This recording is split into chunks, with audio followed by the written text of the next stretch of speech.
Cette famille n'a rien d'ordinaire. Il y a le père, la mère et leur petite fille qui fait des publicités à la télévision et devient actrice. Mais tout va virer au cauchemar. Comment un père de famille va sombrer dans la folie pure et détruire sa famille.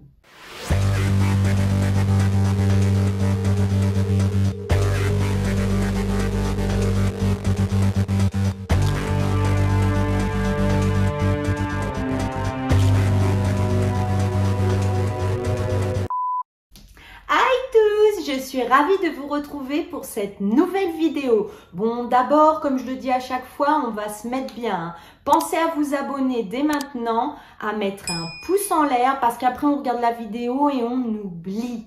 Et puis en plus, j'ai toute une bibliothèque de vidéos, donc si tu t'ennuies, tu peux regarder mes vidéos. Allez, c'est parti! L'histoire d'aujourd'hui va être à tiroir. Il y aura la première et la deuxième partie. Quand on va ouvrir le deuxième tiroir, ça va être dans un style tout à fait différent. C'est un peu comme la commode de ta mère grand. La mamita, si tu fouilles dans sa commode et que tu ouvres des tiroirs, tu sais pas trop sur quoi tu vas tomber. Et ben avec l'histoire d'aujourd'hui, c'est tout à fait ça. Vous verrez dans la deuxième partie. Judith Eve Barcy est née le mardi 6 juin en 78 à San Fernando Valley en Californie. Bon, je sais, on est encore aux États-Unis. Dès l'âge de 2 ans, elle va se faire emmener par sa mère à un maximum de casting. Elle fera même ses débuts au cinéma en 87 dans Les Dents de la Mer 4, dans lequel elle interprète le rôle de Théa. Elle fera d'autres apparitions à la télévision, dans Gagner et lasser, dans Growing Pain. Je vous mets toutes les affiches de ces films. Elle a énormément de succès. Elle tournera même dans 70 publicités. Et puis, ce qu'il faut savoir, c'est que Judith, même si elle a 5 ans, on la prend pour une enfant de 3 ans. Sa mère est une vraie maman poule, elle l'accompagne partout, lui prépare des petites boîtes à déjeuner là comme ils font aux États-Unis avec plein de bonnes choses, des légumes, des fruits, des sandwichs. Oui, il n'y a pas juste les sandwichs, elle lui met des fruits et des légumes. Chaque fois qu'un de ses films ou une de ses publicités va passer à la télévision, sa maman s'installe sur le canapé avec sa fille, elle a préparé des pop-corn et elle regarde cela en éclatant de rire. Il y a énormément de complicité entre la maman et la fille. Bon, alors l'emploi du temps de Judith, il est énormément chargé. Imaginez-vous, vous êtes une petite fille, vous avez déjà tourné plus de 70 publicités, on vous propose des films, elle n'arrête pas et ça lui laisse peu de temps pour avoir des amis. Et ça, sa maman va s'en rendre compte.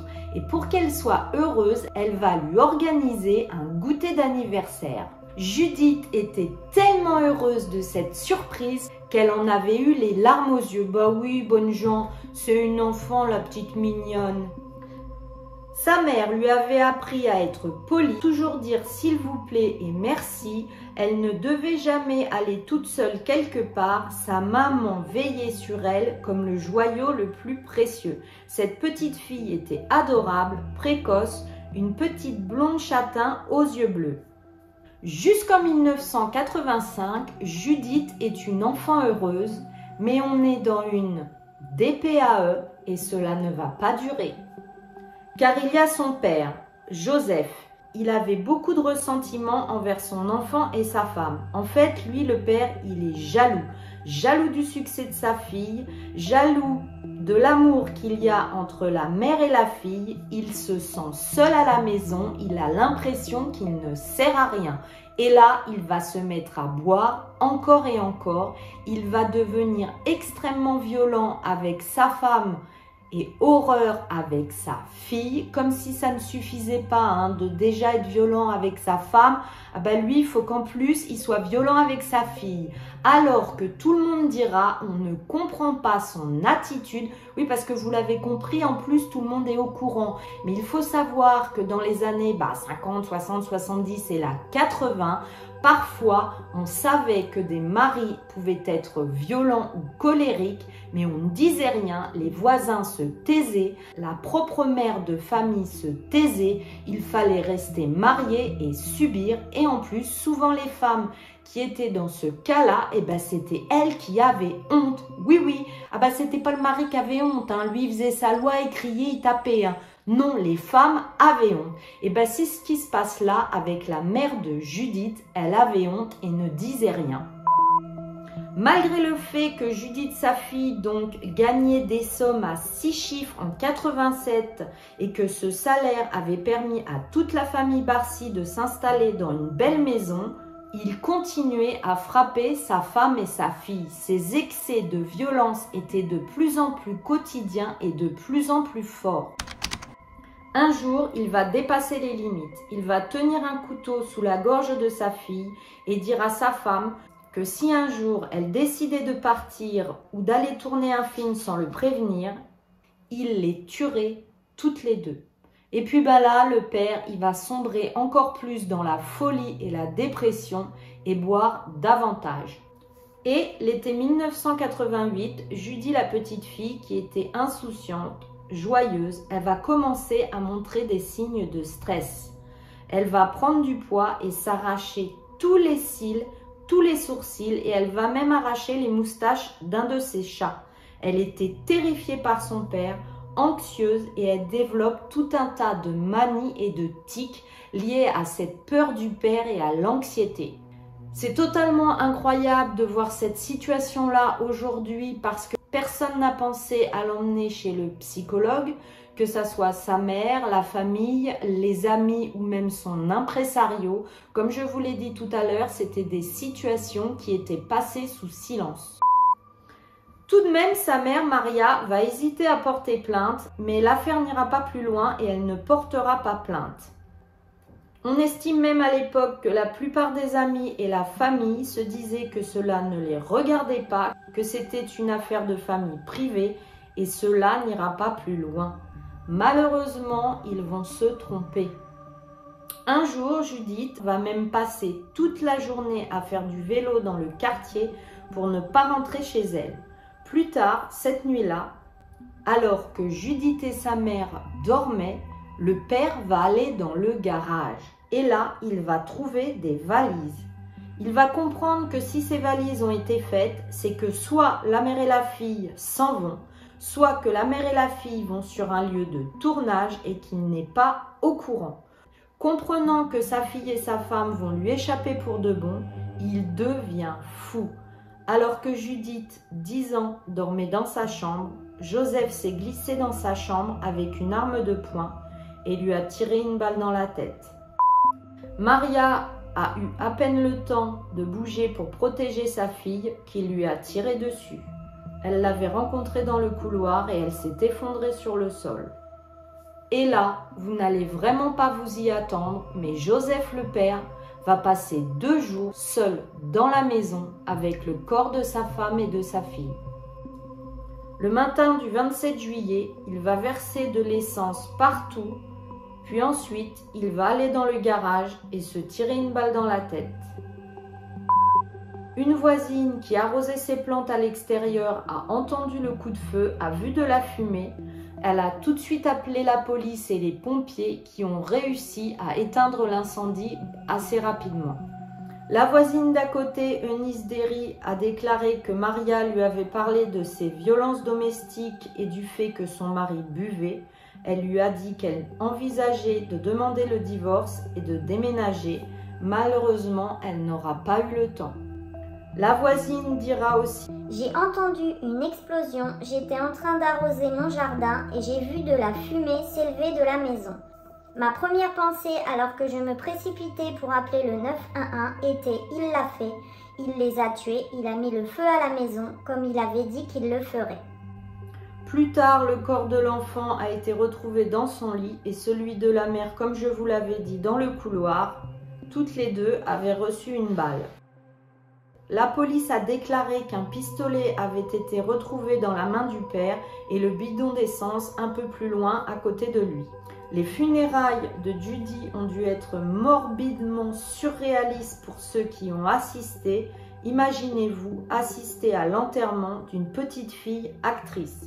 L'acteur Langest, qui jouait son père dans Les Dents de la Mer 4, était l'un de ses protecteurs et il était effondré. Quant au père, le lieu de son enterrement est resté totalement inconnu. Il est vraiment difficile d'imaginer ce que Judy aurait pu devenir en tant qu'actrice et femme si son père lui avait permis de vivre. Elle ne serait plus actuellement une petite fille, elle aurait plus de 40 ans maintenant. Et vous pensez que cette histoire s'arrête là? Eh bien non. Voici le deuxième tiroir là dont je vous avais parlé. On va passer du côté genre Paranormal Activity. La famille Bernal était ravie d'emménager dans la maison où avait vécu Judith à Canoga Park en Californie. Et peu de temps après s'être installés, ils ont commencé à ressentir une présence sombre. Ils étaient parfois mal à l'aise dans leur propre maison où tout d'un coup, sans raison, ils ressentaient de la tristesse ou de la gêne. Ils étaient bien sûr au courant de la sombre histoire de cette tragique nuit où un père fou et alcoolique de rage et de jalousie avait totalement perdu la raison en tuant sa femme et sa fille d'une balle dans la tête. Désormais, la famille Bernal ressentait les effets de cette tragédie. Il révèle que la porte du garage s'ouvrait et se fermait toute seule et qu'il ressentait des points froids dans toute la maison. Parfois la maison était à température normale et soudain dans une pièce, mais la température chutait de 15 degrés en quelques secondes, puis au bout de quelques minutes revenait à sa température normale. Bon alors tout le monde va constater des choses bizarres, que ce soit eux ou les amis. Gaby Bernal, qui dormait dans la même chambre où Judith a été assassinée, a fait de terribles cauchemars. Après des années à se sentir hantée, malaisée et triste, la famille a décidé de rénover sa maison avec l'aide des animateurs et architectes d'intérieur Joël Uziel et Michael Welch. Alors, qui sont ces architectes? C'est un duo qui se concentre sur les maisons où il y a eu des crimes et ils vont les rénover. Et c'est une émission de télé. Vous l'avez compris, ils ont donc fait appel à Murder House Flip qui rénove les maisons où ont lieu des crimes. Ils vont même leur consacrer un épisode entier, faisant passer la maison sombre à une maison beaucoup plus agréable, débarrassée de ses mauvaises ondes avec un médium. Pendant ce temps, la chambre de Gaby, où le lit était dans la même position que celui de Judith, elle a été vidée. La fenêtre a été remplacée par des portes vitrées et la peinture a été changée. La cour arrière a été réaménagée pour devenir un espace extérieur agréable pour la famille. Une nouvelle pergola a été construite pour permettre plus de lumière dans la chambre de Gaby et une salle à manger extérieure a été aménagée avec un très beau jardin. Le résultat a changé toute la vie de la famille et les propriétaires diront que toutes les énergies négatives étaient parties grâce au médium.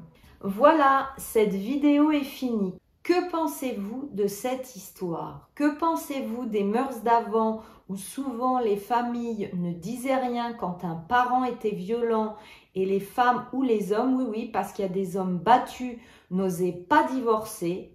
Que pensez-vous de cette émission qui rénove les maisons là où il y a eu des crimes? Est-ce que ça vous a fait peur de savoir qu'il se passait des choses des années plus tard dans la maison? Bon, vous en conviendrez, on va laisser un emoji maison, et puis si vous ne le trouvez pas, vous en mettez un autre. Comme ça, je saurai qui sont les courageux qui ont écouté cette histoire à double tiroir jusqu'au bout. Je veux vraiment vous remercier pour tous vos commentaires, vous êtes vraiment des amours et vous me faites trop rire.